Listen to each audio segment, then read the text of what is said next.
What's up, Ashley? Oh, not much. How are you? I'm doing good. Good.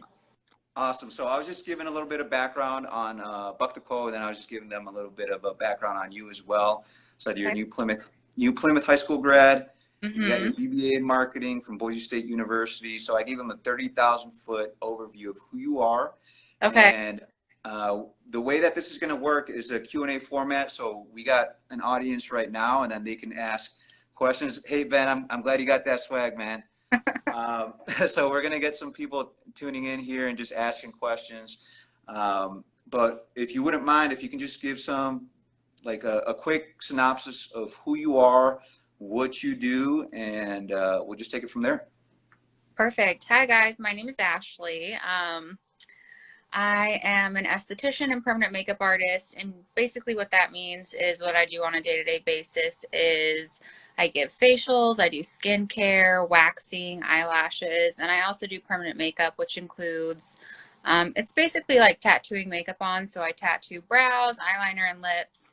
I own my own small business in Boise, Idaho. It's called Pure Radiance Idaho, where I do all of that stuff. So I run that business and then perform all the services as well.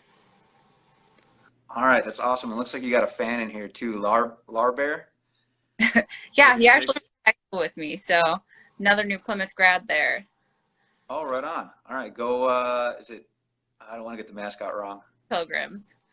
Pilgrims. Okay, I knew it started with the P. I just didn't want to pick the wrong one. Awesome. So you're an esthetician, permanent makeup artist. Uh, so you gave us a little bit of an overview of what your job entails. Could you maybe go through what your process was like to get to where you're at in terms of being an esthetician and a permanent makeup artist? Yeah, absolutely. So, in order to become an esthetician, you have to go through a program to become licensed for it. You have to be licensed with the state of Idaho. So, I went to school at Paul Mitchell, although there are several different schools, at least in this area, that you can choose from. That includes a 600-hour program. So, you're going to go to school. Most programs are full time, so, 30 plus hours a week. To get that licensing done, you have to get hours not only with book study, but also hands on practice with it. So it's kind of a two-part program. And after that, you go and take a test through the state of Idaho that they put on for you. You have a big kit, practice for it, you go in, and if you pass the test, you can go get licensed with the state of Idaho. That's awesome. So this you said 600 hours. How does the 600 hours break down? Like what does that translate to in terms of time frame? So, for the most part, they do a blend, at least the program I did, a blend of classwork time and hands on activities. I think if you were to break it all down, it's probably about a 60-40 split, about 60% book work, 40% hands on activities. Um, Okay. and I also kind of want to go back. Becoming a licensed esthetician and becoming a permanent makeup artist are two different things. I had to go through additional training after I graduated from school to become a permanent makeup artist. So I went through a program at the Aesthetics Academy of Idaho to do that, which is about 130 hours. So Okay. And the permanent makeup artist you said is almost like tattooing. So is there a cross between like permanent makeup and then the same requirements to become a tattoo artist? Is that something that is maybe a different conversation?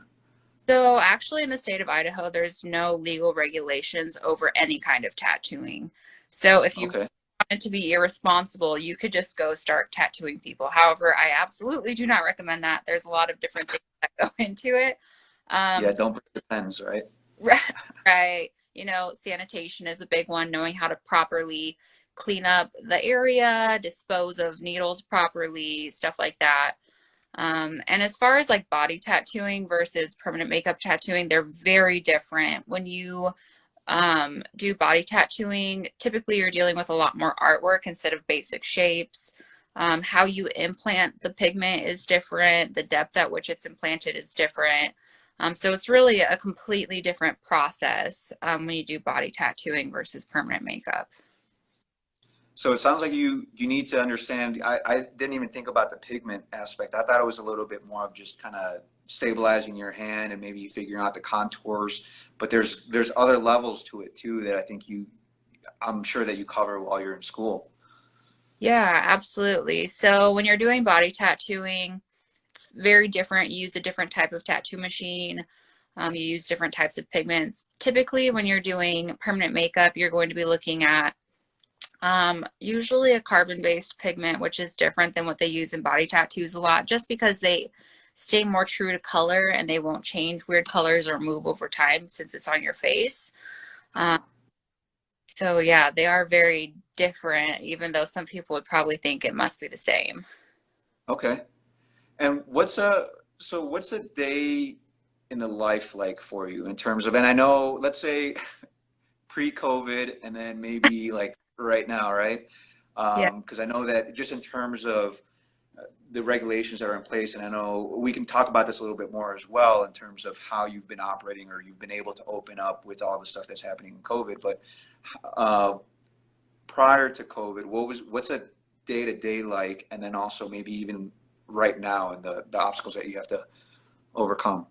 Yeah, so day to day, what it looks like for the most part is you get there about 30 minutes before your first client, sometimes earlier. I'm always doing, while I'm waiting for my clients, I like to go through and check my inventory levels because I also retail skincare products. So I do inventory, I check all of my accounting stuff, make sure all of my payments that I've received or things I've spent money on are properly classified in my QuickBooks. So I always do the inventory and accounting to make sure we're ready for the day, make sure everything's looking good financially on that side of the business.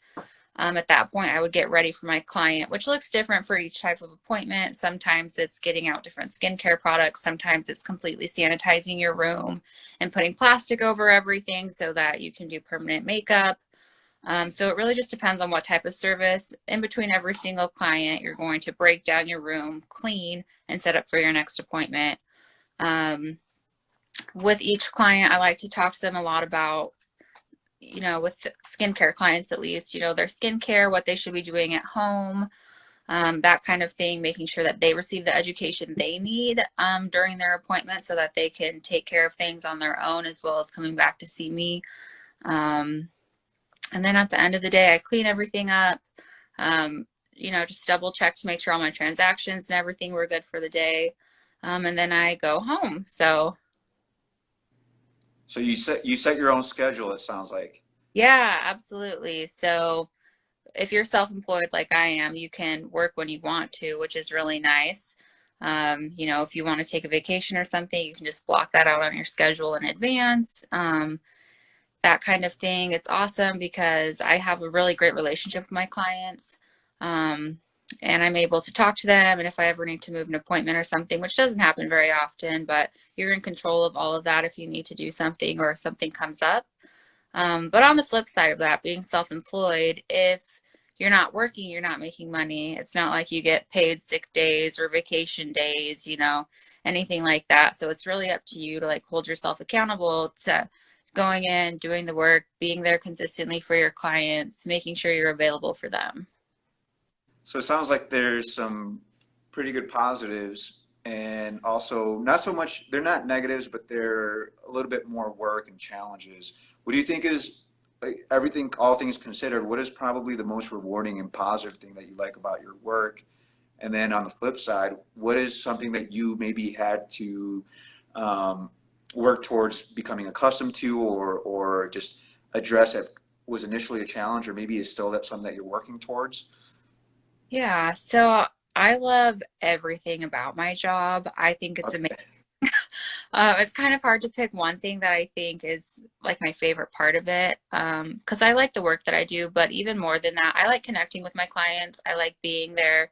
When you do hands-on services, people really open up to you and you're there for them in a different way because it's not a short transaction. You're with them for like an hour or more, you know. Okay. And so just really being there, getting to know my clients, being, almost in a way like part of their support system because they'll come to you and talk to you about stuff. And it's really rewarding when you can help someone feel, more educated and knowledgeable or more comfortable in their skin, more beautiful, whatever that may be. So that's really rewarding to being able to give people that feeling and like being able to make a difference in how they go about their day, making everybody smile. So that's probably my favorite part of the job. As far as something that was challenging for me or is challenging for me, I'm trying to think here. I think probably the hardest thing is balancing running the business side with actually performing the services.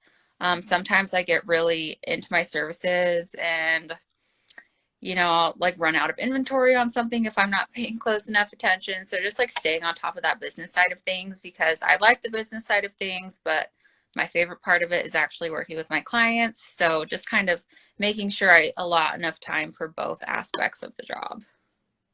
And these are things that you're all like, as you gain experience and as you're working, you start to understand like, well, I'm going to be a little bit more preventative in terms of making sure that your inventory doesn't run low, or maybe knowing like what your clients' needs are going to be, because you have repeat clients, right? Is that Most of my clients come in every 4 to 8 weeks for skincare stuff and waxing, just depending on what it is that they're receiving.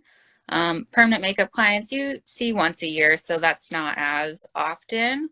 But Mhm. yeah, lots of repeat clients. If you're doing your job properly, you're educating them and getting them back in at the appropriate time. So, oh, sorry, that's my cat's tail.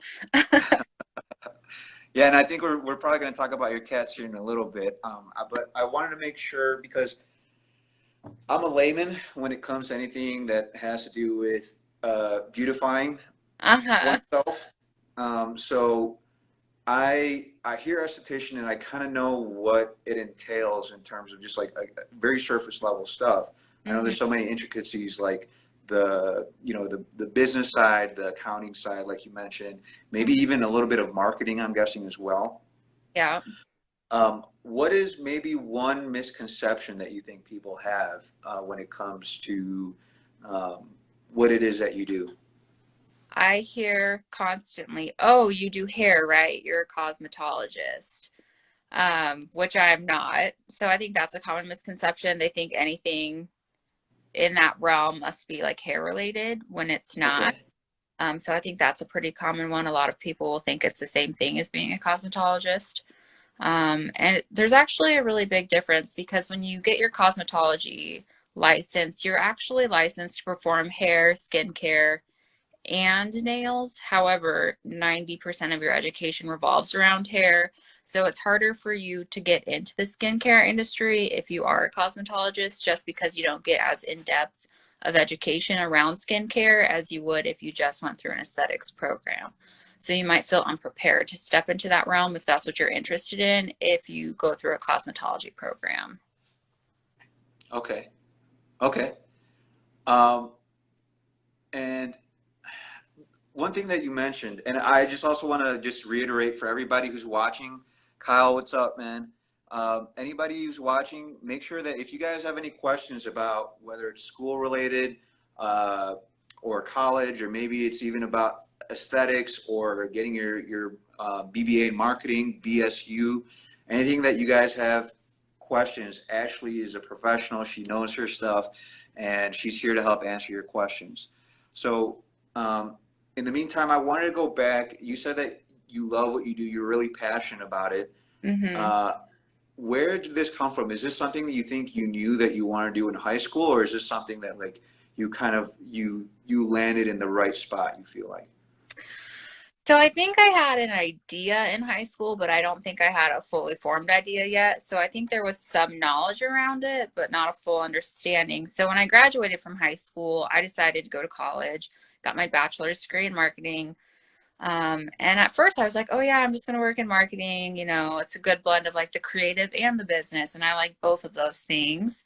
But for me, I found after I started working in the field that it wasn't really as creative as I wanted it to be, and it wasn't as interactive and social as I wanted my career to be. So I kind of went back to the drawing board and I was like, oh yeah, when I was in high school, like I thought something like this would be fun.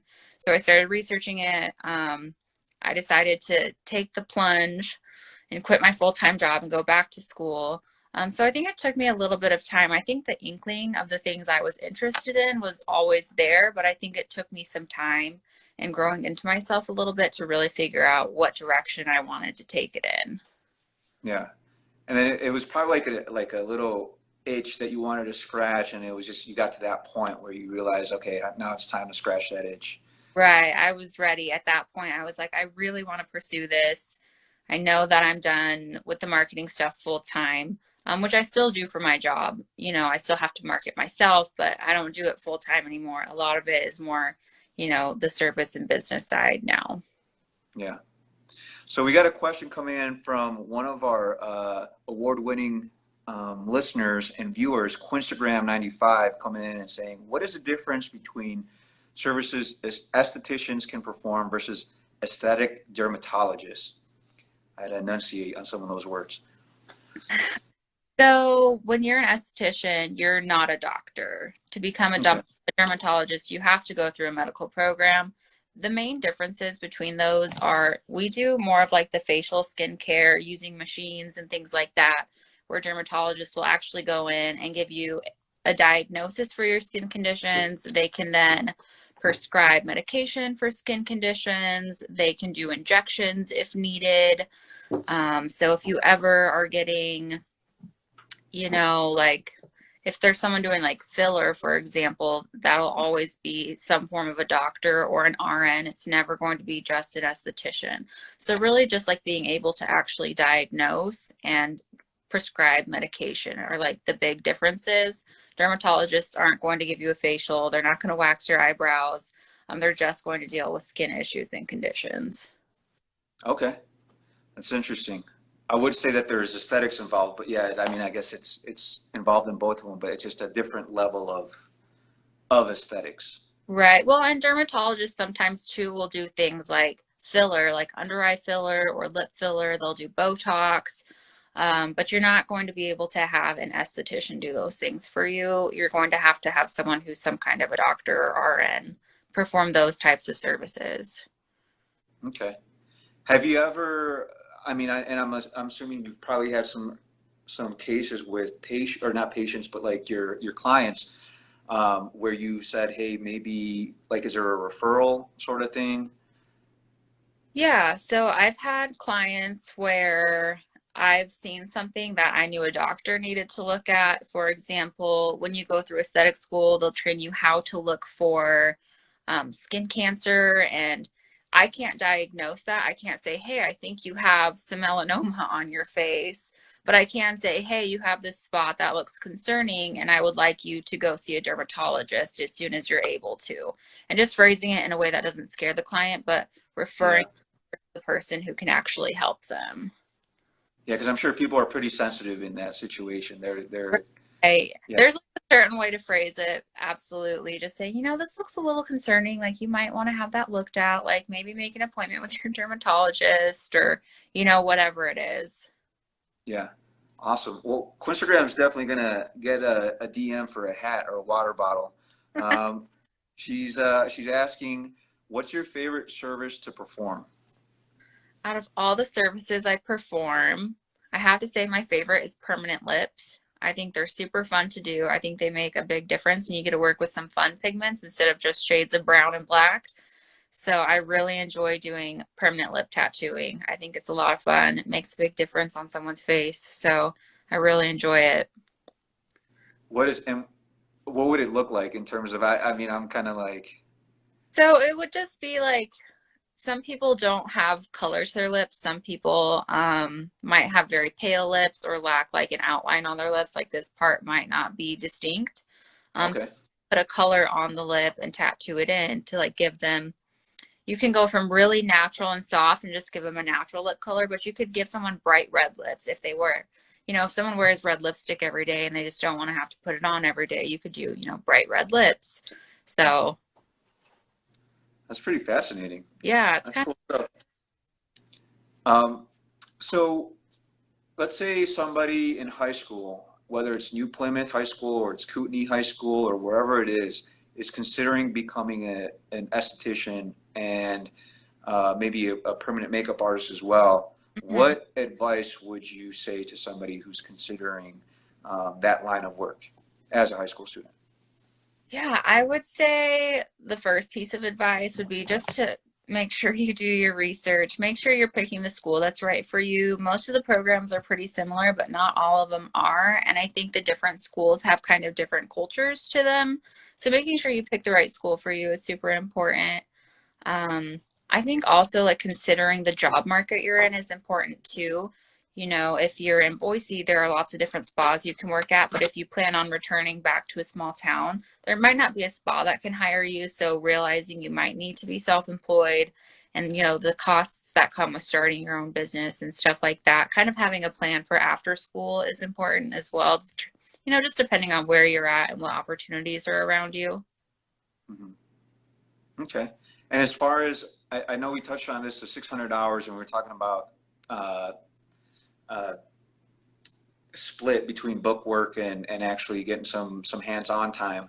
Mm-hmm. Um, is there any recommendation or maybe just guidance that you would say in terms of how quickly you should go through the program or maybe take some time, like spacing it out or anything like that? So the programs are all set in time. They'll give you a start date and an end date. It's Oh, not okay.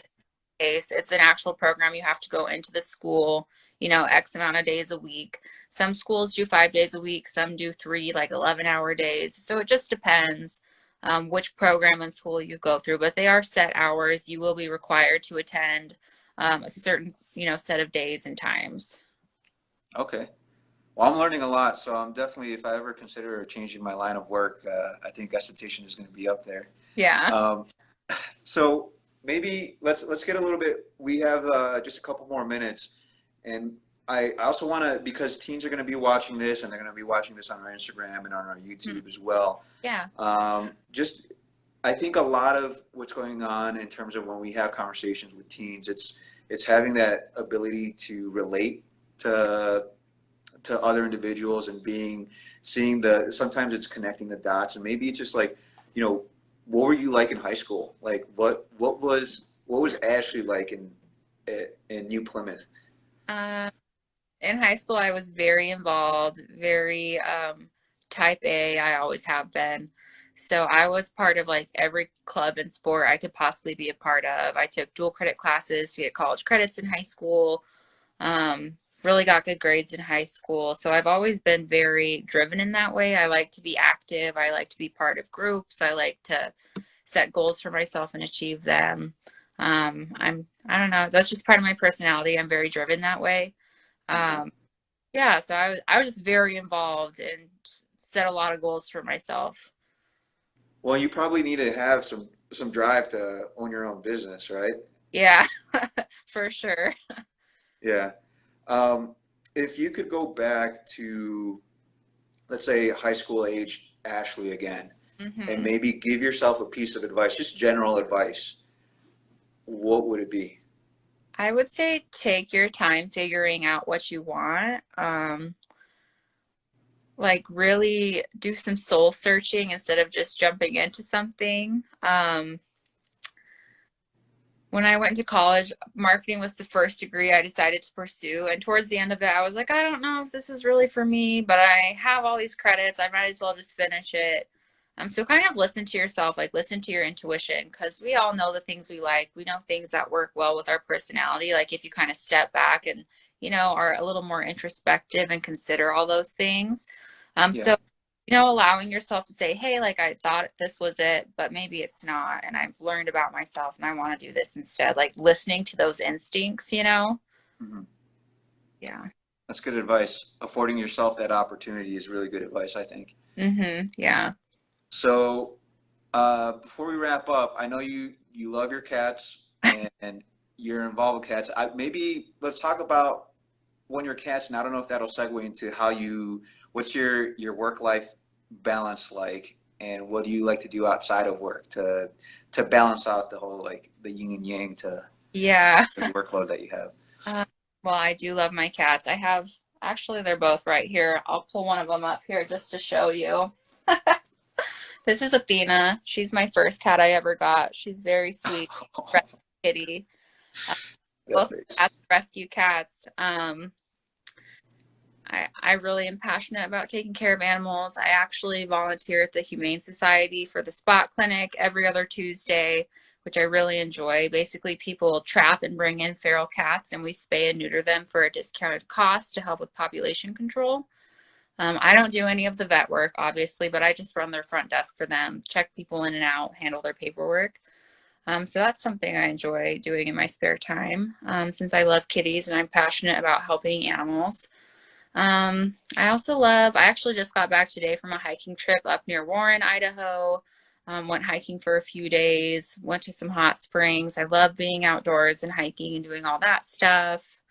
And I'm also a pretty avid reader. I like checking out new books. I run a book club just for like some of my friends. They come over once a month and we, talk about the book and catch up and have some social time. So, Yeah, sounds like you're pretty well balanced out in terms of everything that you got going on.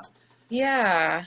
And I just set rules for myself too. Sometimes it'll be late at night and I'm doing something. I'm like, okay, you have to give yourself an hour of personal time, to read a book or play with the cats or whatever. So setting boundaries for yourself, realizing like there are times when things need to get done, but sometimes you also need to take a break to give yourself that balance and make sure that you're not only taking care of the business side of things, but of yourself and your personality and your individual needs too. So, Well, I was actually about to ask you if you wanted to say anything as a sign off, and like that was a really good last piece that you ended with. But I don't know, I don't know if you want to add anything else, just in terms of just it could be about the work that you're doing. It could be advice for anybody who's watching this, whether they're high school students or they're at college age, or they're just reconsidering something, or maybe they just have questions about you know, why esthetician, whatever it is. This is your opportunity to sign off for anybody who's watching this. okay. I think if I were to like give any like little nuggets of wisdom, I guess I would just say like going back to like trusting your instincts, like really listening to yourself, listening to what you need, and being able to pursue those things, like whether it's like picking a career path or saying like I really need a night off of work tonight, like listening to yourself, being in tune with yourself, taking time to recognize those things and be in touch. That way you're not overwhelming yourself and not being in a clear enough state of mind to make good decisions or know what to pursue. So just like having that relationship with yourself where you're able to do that and take care of yourself and know what direction you need to be moving in, whether it's for the evening or whether it's like a career path. Sounds like a mic drop to me, but no, that's awesome. Ashley, thank you so much for joining us and dropping some serious knowledge bombs on all of us. You may have just transformed someone's life into becoming an esthetician, or even just volunteering at the Spot Clinic. So either way, really appreciate having you on, and thanks, and hopefully business is booming for you. Yeah, it's been great. Thank you. Thanks for Yeah. inviting me. Had a good time. Of course, of course. All right, Ashley, we'll All talk right. soon. Yep. All Bye. right, bye. And everybody else, thanks for tuning in. If you guys have any questions down the road, make sure that you text BTQ to 208-208, whether it's related to Ashley and everything that she just talked about, or if you guys just have any questions relating to high school or college, that's what we're here for. Thanks again, guys. Have a great week, and stay safe and have fun.